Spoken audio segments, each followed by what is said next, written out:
Study point पर आपका स्वागत है। आज हम प्रजातंत्र का अर्थ, परिभाषा, प्रकार एवं गुण दोष के बारे में जानेंगे। प्रजातंत्र एक ऐसी शासन व्यवस्था है जिसके तहत जनता को अपनी मर्जी से अपना शासक चुनने का अधिकार प्राप्त होता है। इसके तहत देश के हर वयस्क नागरिक अपने वोट का इस्तेमाल कर एक ऐसा शासक चुनता है जो देश के और जनता के विकास में उसकी मदद करे और देश की एकता और अखंडता को बनाए रखने की कोशिश करे। इसके साथ ही देश की रक्षा के लिए सदैव तत्पर रहे। आपको बता दें कि आज़ादी से पहले देश की जनता पर ब्रिटिश शासकों ने शासन किया था, जिससे भारतीयों का काफ़ी शोषण हुआ था। लेकिन जब 15 अगस्त 1947 को अपना भारत ब्रिटिश शासकों के चंगुल से आज़ाद हुआ तो इसे एक लोकतांत्रिक राष्ट्र बनाया गया, जिसके तहत भारत के हर एक नागरिक को अपनी मर्जी से अपने शासक को चुनने का अधिकार दिया गया। वही प्रजातंत्र के तहत जाति, धर्म, लिंग, रंग और संप्रदाय आदि को लेकर फैली असमानता की भाव को दूर कर अपने वोट का इस्तेमाल करने की इजाज़त दी गई। प्रजातंत्र की परिभाषा। प्रजातंत्र शब्द अंग्रेजी भाषा के डेमोक्रेसी शब्द का पर्यायवाची है। यह यूनानी भाषा के दो शब्दों डेमोस और क्रेटिया से मिलकर बना है, जिसका अर्थ क्रमशः जनता और शक्ति है। इसका अभिप्राय एक ऐसा शासन प्रणाली से है जिसमें शासन की शक्ति जनता के पास होती है और शासन संचालन जनता स्वयं प्रत्यक्ष रूप से या अपने प्रतिनिधियों के माध्यम से अप्रत्यक्ष रूप से करती है। इसे लोकतंत्र या जनतंत्र भी कहा जाता है।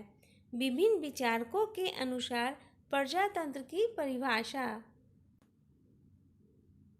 सीले जी के अनुसार प्रजातंत्र वह शासन है जिसमें प्रत्येक व्यक्ति का भाग्य होता है।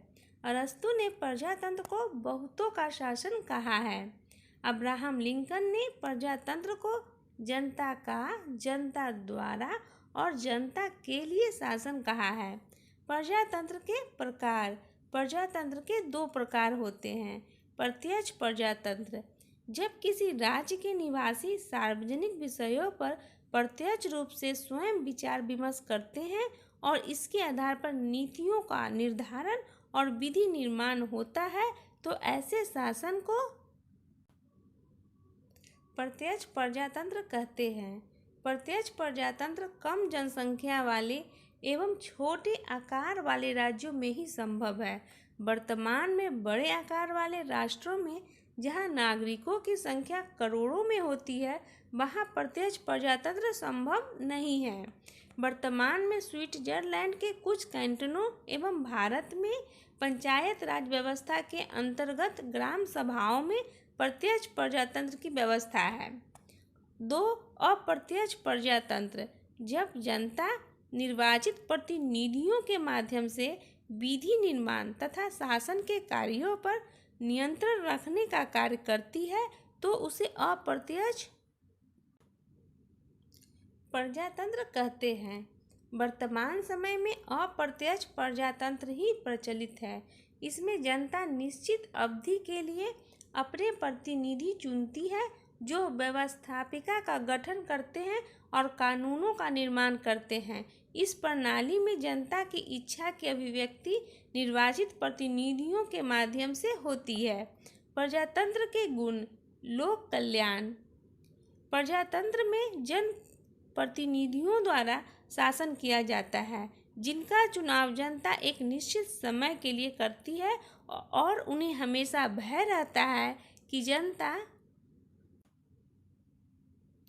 की इच्छाओं, भावनाओं और आवश्यकता के अनुसार यदि वे कार्य नहीं करेंगे तो जनता उन्हें भविष्य में होने वाले चुनावों में पराजित कर देगी। इसलिए प्रजातंत्र में शासक जनता के प्रति उत्तरदायी है और उनके हितों के प्रति सजग रहता है। अतः प्रजातंत्र में लोक कल्याण का पूरा ध्यान रखा जाता है। 2. मानवता के उच्च मूल्यों पर आधारित। प्रजातंत्र समानता, न्याय और भ्रातृत्व जैसी उच्च मूल्यों पर आधारित है तथा इसमें प्रत्येक व्यक्ति की गरिमा का सम्मान करते हुए सभी को समान माना जाता है। जनता की संप्रभुता एवं सहभागिता पर आधारित होने से प्रजातंत्र में व्यक्ति में आत्मसम्मान व आत्मनिर्भरता के उच्च गुण विकसित होते हैं। राजनीतिक शिक्षण। प्रजातंत्र राजनीतिक प्रशिक्षण का उत्तम साधन है। मताधिकार और राजनीतिक पद प्राप्त करने की स्वतंत्रता के कारण जनता स्वाभाविक रूप से राजनीतिक क्षेत्र में रुचि लेने लगती है। भाषण, विचारों की अभिव्यक्ति, संचार माध्यमों के उपयोग की स्वतंत्रता जनता में विचारों की आदान प्रदान करने की प्रवृत्ति को बढ़ावा देती है। सभी राजनीतिक दल निरंतर प्रचार द्वारा जनता को राजनीतिक शिक्षा प्रदान करते रहते हैं। अतः प्रजातंत्र में नागरिकों को प्रशासनिक, राजनीतिक व सामाजिक सभी प्रकार का शिक्षण प्राप्त होता है। राष्ट्र प्रेम की भावना का विकास। प्रजातंत्र जनता द्वारा लोकहित की प्राप्ति के लिए जनता का शासन है। जनता राजनीतिक दृष्टि से सजग हो जाने के कारण सरकार व राज्य के प्रति एक प्रकार का लगाव अनुभव करती है और इस लगाव के कारण राष्ट्र के प्रति प्रेम व राष्ट्रभक्ति की भावना जागृत होती है। नागरिक यह अनुभव करते हैं कि शासन उन्हीं की बनाई हुई व्यवस्था है तथा सार्वभौम सत्ता के अधिकारी एवं स्वामी वे स्वयं हैं। हिंसात्मक क्रांति की न्यूनतम संभावना। प्रजातंत्र शांति और सहिष्णुता का दर्शन है। यह सहमति और समझ पर आधारित है। इसमें विपक्ष को भी अपनी बात कहने का पूरा अधिकार प्राप्त होता है।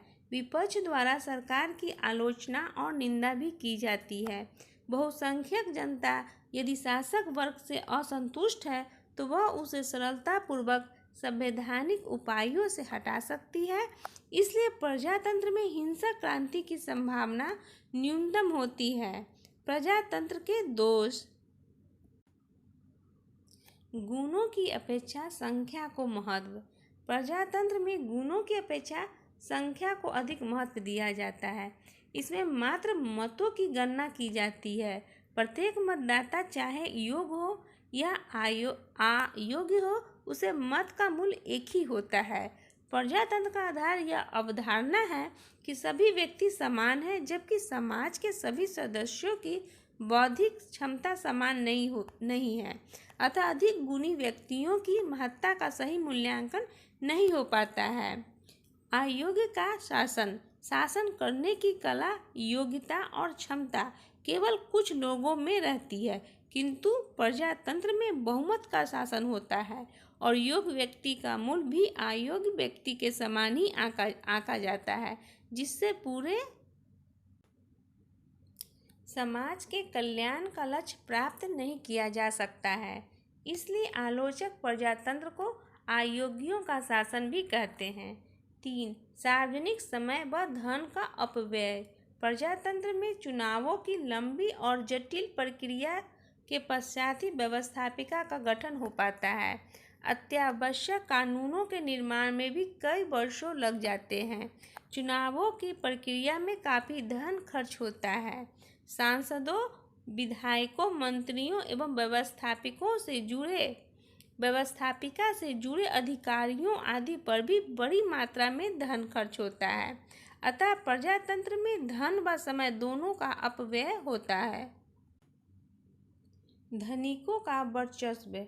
व्यवहारिक रूप से प्रजातंत्र में चुनाव इतने खर्चीले हो गए हैं कि सामान्य जन तो चुनावों में किसी पद हेतु प्रत्याशी के रूप में भाग लेने की बात भी नहीं सोच सकते। चुनाव लड़ रहे प्रत्याशी प्रचार प्रसार में अत्यधिक धन व्यय करते हैं। इससे जनता का शासन सहज ही धनिकों के शासन में परिवर्तित हो जा रहा है। दलीय गुटबंदी। वर्तमान प्रजातंत्र के संचालन के लिए राजनीतिक दल अनिवार्य हो गए हैं। राजनीतिक दलों का गठन तो विचारों के आधार पर होते हैं, किंतु सत्ता प्राप्ति ही इनका मुख्य लक्ष्य बन जाता है। राजनीतिक दल ऐसे लोगों का अखाड़ा बन जाते हैं जो गहन प्रचार द्वारा लोगों की भावनाओं को प्रभावित करके अपना वर्चस्व व स्वार्थ सिद्धि के लिए उपाय खोजते रहते हैं। लोक कल्याण के स्थान पर गुटिये हित पूर्ति महत्वपूर्ण हो जाती है तथा सत्ता का प्रयोग भी वे अपने स्वार्थों की पूर्ति हेतु करने लगते हैं। युद्ध व संकट के समय निर्बल, युद्ध और संकट के समय अधिक शीघ्रतापूर्वक निर्णय लेने की आवश्यकता होती है, किंतु प्रजातांत्रिक प्रणाली ऐसे समय में प्रभावहीन सिद्ध होती है। प्रजातंत्र में सत्ता के फैलाव के कारण निर्णय लेने तथा उसे क्रियान्वित करने में बहुत अधिक समय लगता है। आपको वीडियो अच्छा लगे तो आप वीडियो को लाइक करें, कमेंट करें और हमारे चैनल को सब्सक्राइब करें। धन्यवाद।